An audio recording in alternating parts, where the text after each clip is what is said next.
Hans Rosling, Ola Rosling, Anna Rosling Rönnlund. Factfulness. 10 reasons we're wrong about the world and why things are better than you think. In a perfect world, journalists would always present the news in a completely accurate way, and they'd give plenty of relevant context to make it even more impactful.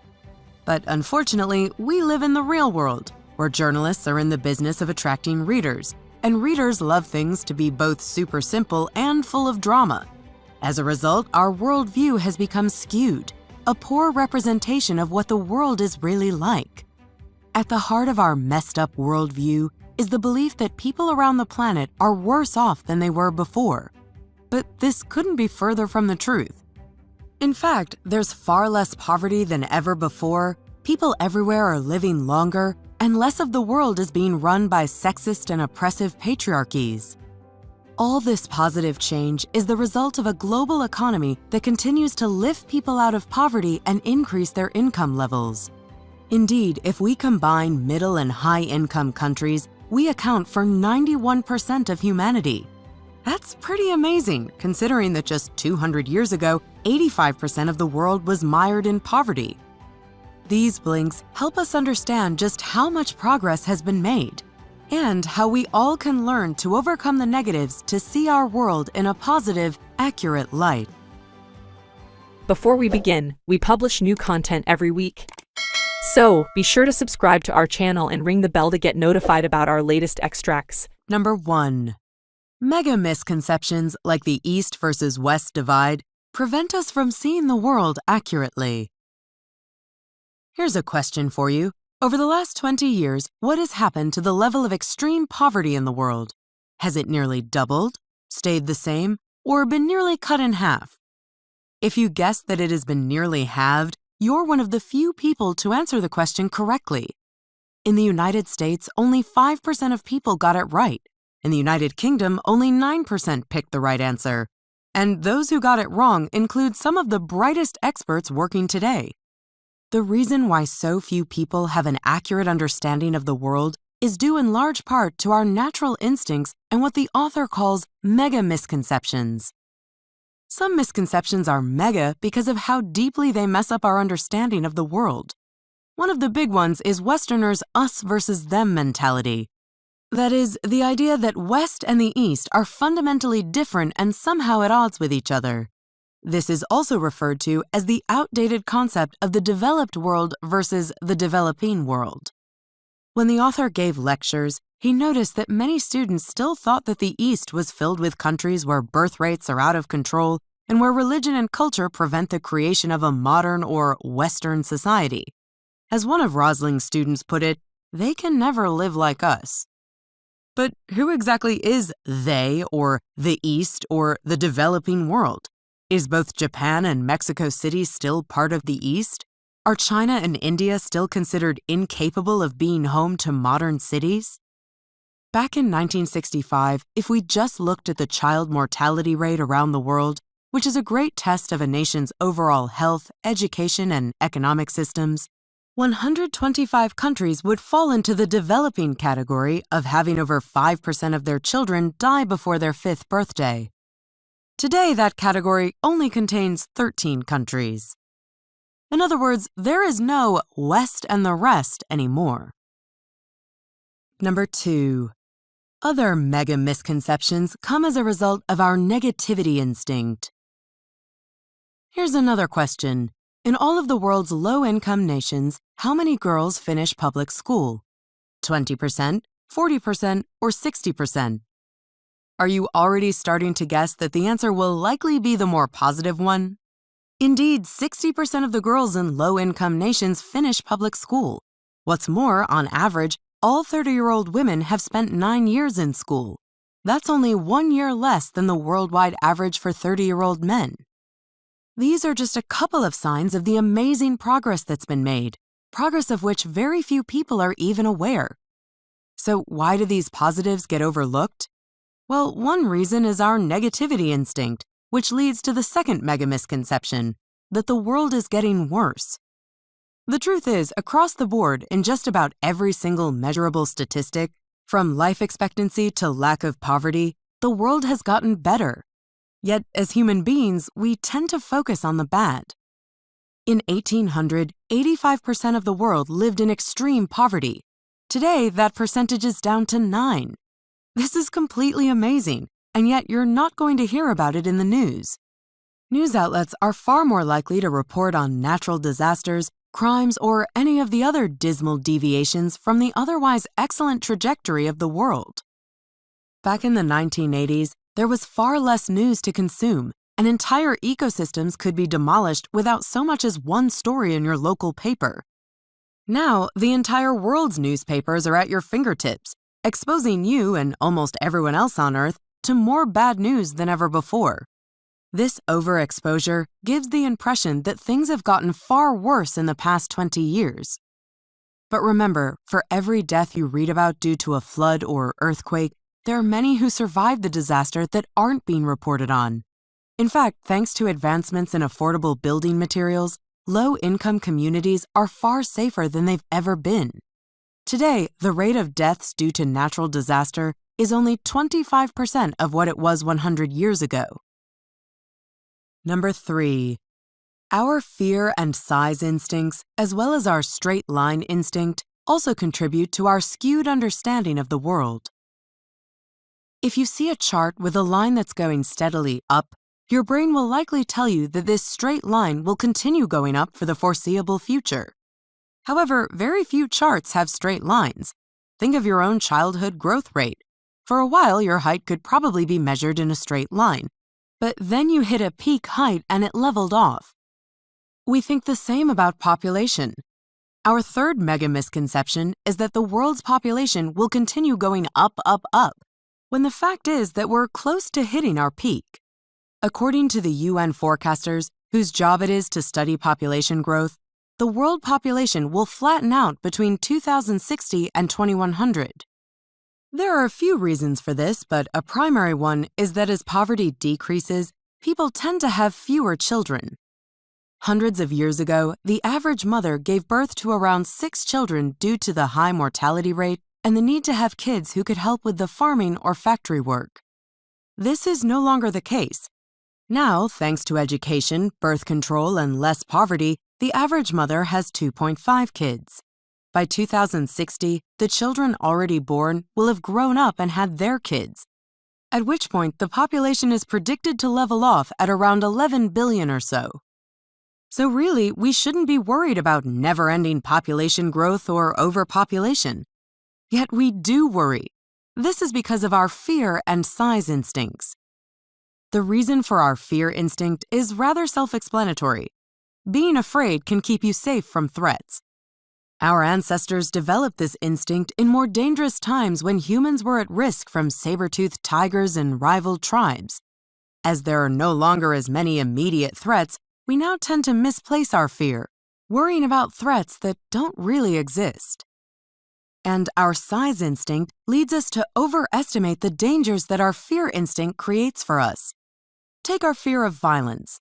We are exposed to a greater number of news reports on violence than ever before, so we think there is more of it. But the real numbers show that crime is down. In the United States, 14.5 million crimes were reported in 1990. In 2016, that number was down to 9.5 million. Number 4. People tend to over-generalize and mistakenly think certain outcomes are unavoidable. One of the best ways to combat many of our worst instincts is to collect the right data and give it the appropriate context.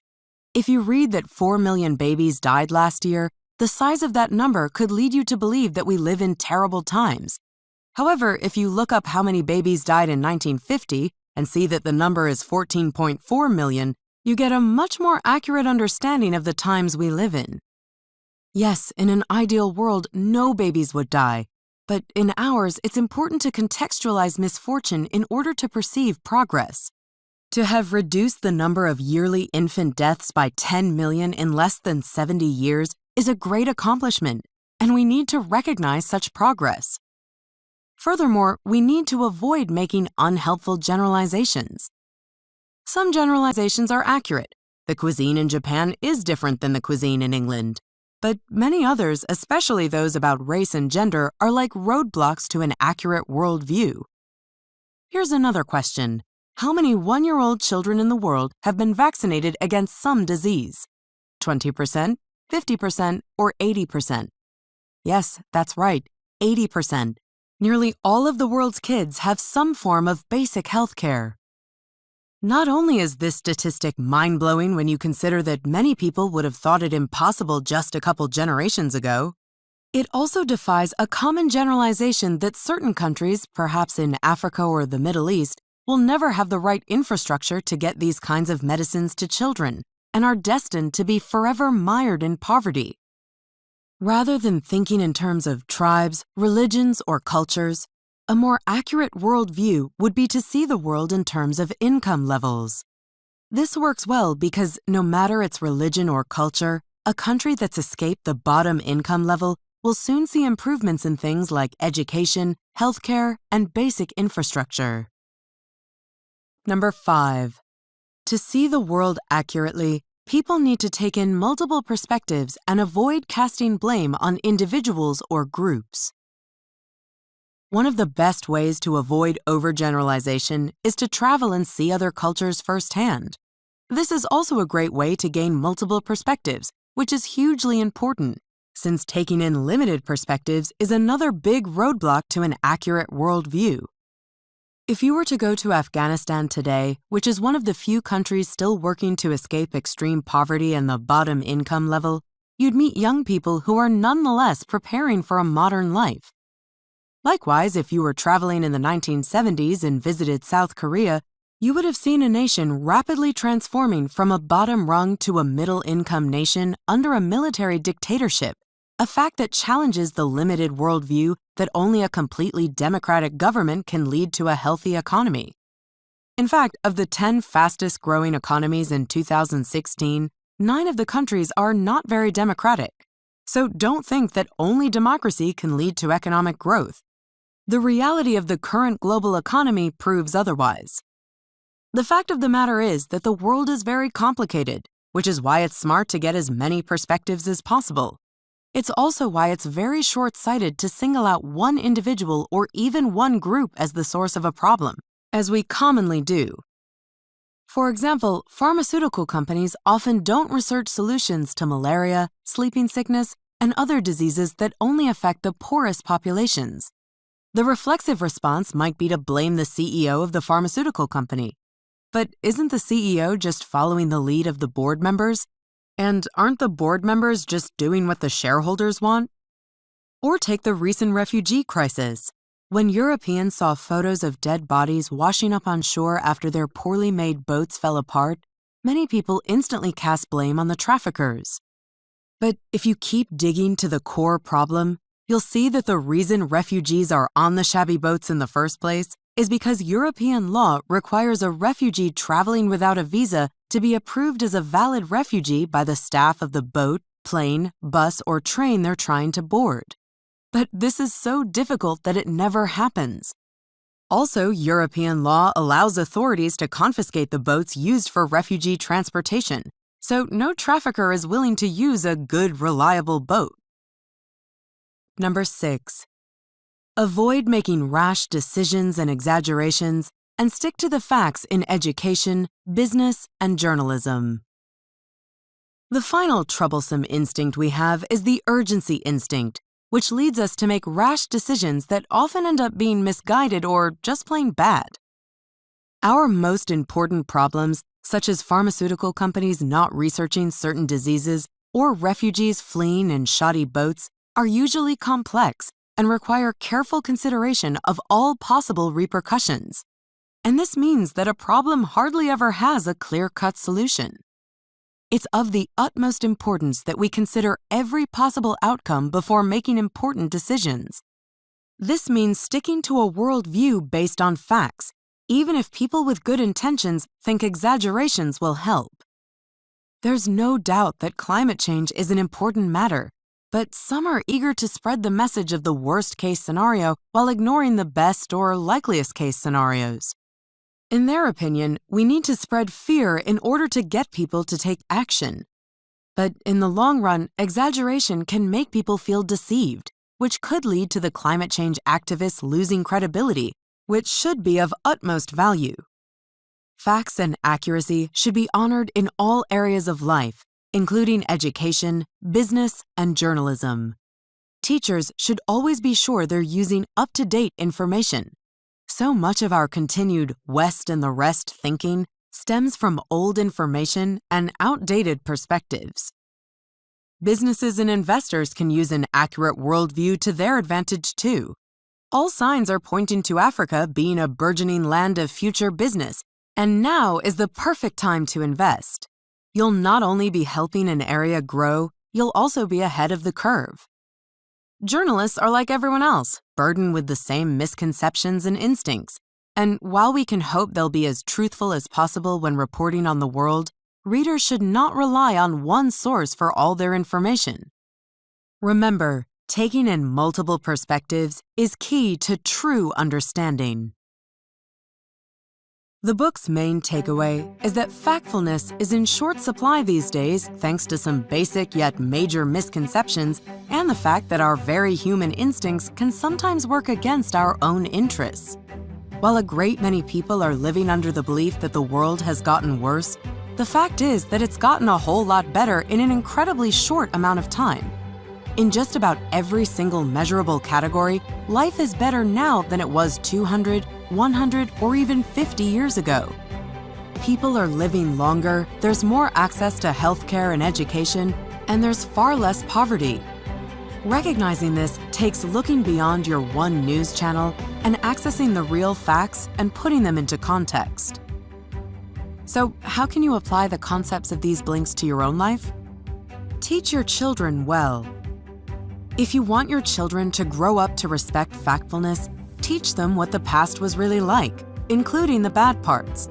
They should also be taught how to recognize useless stereotypes and how to hold two seemingly competing views at once, such as there is pain and suffering in the world, but things are getting better for a lot of people.